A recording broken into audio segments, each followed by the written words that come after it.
Welcome back into the Enrichment Sports Source. This segment brought to you by Stern Agee.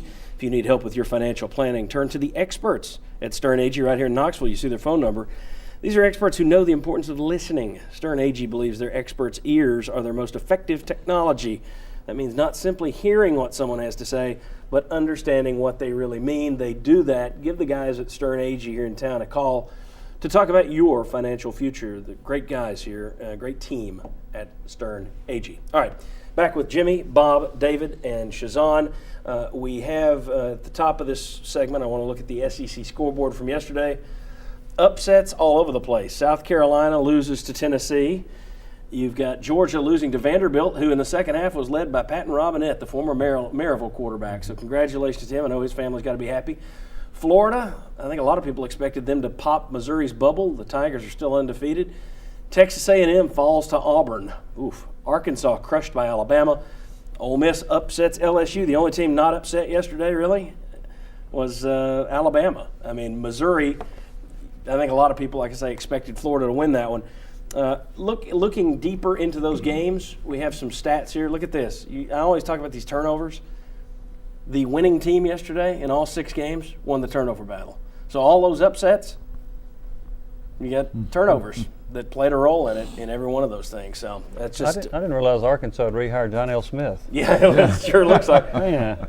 All right, I want to talk about our last 3 topics. Go through these very quickly. We'll throw this first one out for everybody. Upset special number 9. Not Georgia and Carolina, Missouri and Auburn. Meaning everyone went into the season thinking Georgia and Carolina would be the tough games and Missouri and Auburn would be the toss-ups. Missouri and Auburn are now combined 13-1. How's that for a bad break? Tennessee gets through Georgia and South Carolina, and now they got to go on the road to Missouri, and they're going to have Auburn up there too. What are the expectations levels from fans now that you're beating South Carolina against these two, against Missouri and Auburn? I tell you what, mine haven't really changed. I thought that you were going to struggle with Missouri, and I thought you would beat Auburn at home. They're playing better than they did. Tennessee's playing better than I expected it to be, so my expectations really hadn't changed because I think Tennessee's moved up the ladder with them. All right. Thoughts? I mean, I think it has to change a little bit. I mean, they're playing really well, but you do have to take into fact that Tennessee's playing better, and you get Auburn at home. Missouri, maybe there's something left over from last year. Guys are wanting to go get some revenge. So, it's the game. That's why they play it. So who knows? Shazam? I'm going to agree with my man. I feel the same way he feels. So, Jamie? It's going to be interesting. Missouri and Auburn are going to be tougher. Look, Auburn won one game because their defense made a stop on A&M. They won another game because their offense went 80-something yards. Malzahn's done a great job with them. They're more dangerous than I thought. And here's Missouri with a backup quarterback out getting Florida 500 yards to 151. Are you kidding me? Florida gave up 500 yards to a backup quarterback. Those teams are a lot better than I thought. I thought they were 50-50. I still think Tennessee has a chance to win them. I don't like their chances as much as I did a few weeks But ago. Tennessee's better. I know Very they quickly. better. Very quickly. All right, let's go to upset special number 10. Butch Jones, this is a buzzkill alert. Buzzkill alert. Butch Jones' first half decisions. I'm going to let you guys handle this one. I thought it was interesting. You go conservative. It's 4th and 3 inside their side of the field. Yep. I'm fine with that. You go conservative.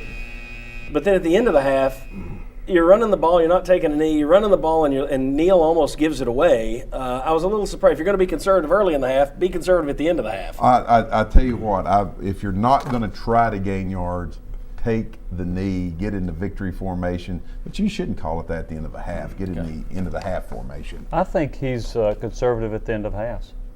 I've seen it with more than just one game. See, I think he should have done the taking a knee at the end of the half. Well, yeah, I got you there. So you're saying take a knee instead of handing it off. But I don't think it's not like he's trying to score at the end of the half. Gotcha. It's like, let's get into the half and we'll take And the if you're score going we to do got. that, go ahead and take the knee. Yeah, Be that safe. makes sense. Be safe.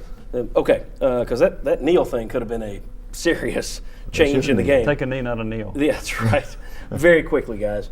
Upset special number 11. Does that game have a bigger impact on recruiting or attendance?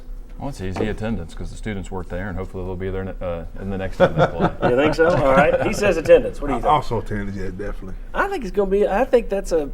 It's a big one for recruiting. Yeah, Big for both. if you had guys that were starting to waver at all, well, I don't know. I like what they're saying on Twitter, but you're losing every week.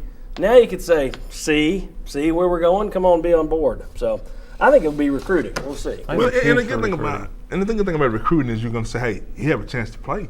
Next year. That's right. And you got some on the fence about what to do. Now you're seeing Tennessee do what they're doing. That convinces you a little bit more, I think. We're 26 minutes behind. Come on back on the Enrichment Sports Source.